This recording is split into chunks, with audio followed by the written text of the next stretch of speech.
He didn't look like a heavyweight. Thin legs, pale freckled skin, wearing woolen garments that masked his wiry frame. But one punch, just one, was enough to turn a ring into silence. When Robert James Fitzsimmons landed a shot, the sound was sharp, brutal, and almost always final. He was born in the heat of a forge, shaped by iron and fire. His hands were steel, but his story was forged in doubt, perseverance, and fury. Known as Ruby Robert and the Freckled Wonder, he became the first man in history to win world titles in 3 weight divisions. And more, he dethroned Jack Nonpareil Dempsey. He knocked out James J. Corbett, the man who had beaten John L. Sullivan. And he claimed the belt from George Gardner, the original light heavyweight king. This is the story of a skinny blacksmith who became a legend.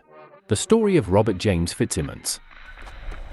He was born on May 26, 1863, in Helston, a small mining town in Cornwall, England. But early in life, his family left their homeland.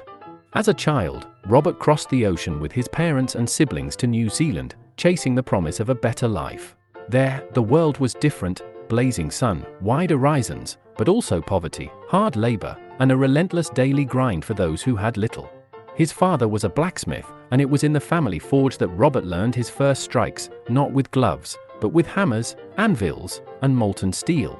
While other boys ran in the fields, he stood among sparks and searing metal. His body was shaped there, in the rhythm of repetition, in silent effort.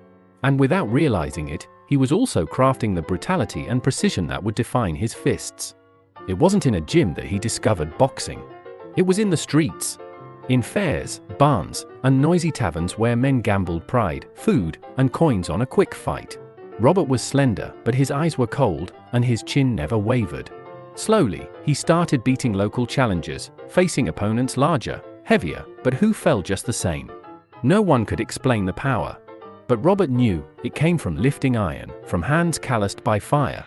And more than strength, he had something else: timing. Fitzsimmons didn't fight like the others. He waited. He studied. Then, with a single blow, he shut off the lights. By age 20, he was feared in New Zealand. Soon, he crossed into Australia, and then set sail for the United States, where the world would hear his name for the first time. It was in Australia that Robert caught the attention of international promoters. His style was odd, almost awkward, but the destruction he left behind was undeniable. He was a walking contradiction, frail in appearance, yet his punches echoed like thunder. In 1890, he arrived in the US, land of opportunity and pain. There, he faced Jack Nonpareil Dempsey, the reigning middleweight champion. Dempsey was famed for his polished technique and icy composure. But that night, he met something more dangerous than skill: Fitzsimmons' pinpoint violence.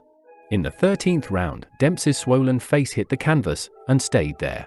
The freckled blacksmith was now the world middleweight champion. But he wanted more. Where others saw limits, weight, size, structure, he saw only stepping stones. The world laughed at the idea: a former middleweight, skinny and under 170 pounds, facing James J. Corbett, the elegant, modern, cerebral champion who had dethroned John L. Sullivan. Corbett was the future of boxing: strategy, science, grace. Fitzsimmons looked like a leftover from the past. What the world didn't see was a sharp mind behind the awkward frame, and a heart forged in hardship. The fight took place in 1897, in Nevada. For 14 rounds, Corbett dominated. Fitzsimmons bled, his eyes swelling shut. But he endured. And then, in the 14th round, he saw an opening. A shot to the solar plexus, sharp and surgical. Corbett collapsed, breathless. The world held its breath. Robert Fitzsimmons was the new heavyweight champion of the world. The lightest in history. Glory brought money, headlines, fine suits. But it also brought rivals, scrutiny, pressure. Fitzsimmons was aging in a world that worshipped youth. His once-odd style now seemed outdated. In 1899, he lost the title to Jim Jeffries, young, strong, unrelenting.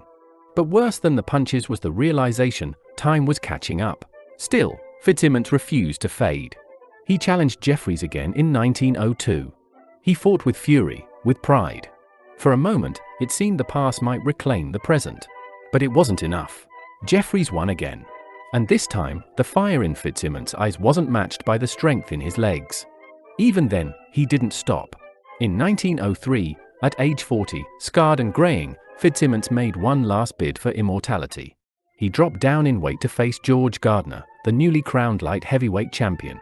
It was his final gamble. He knew it. The ring felt smaller now.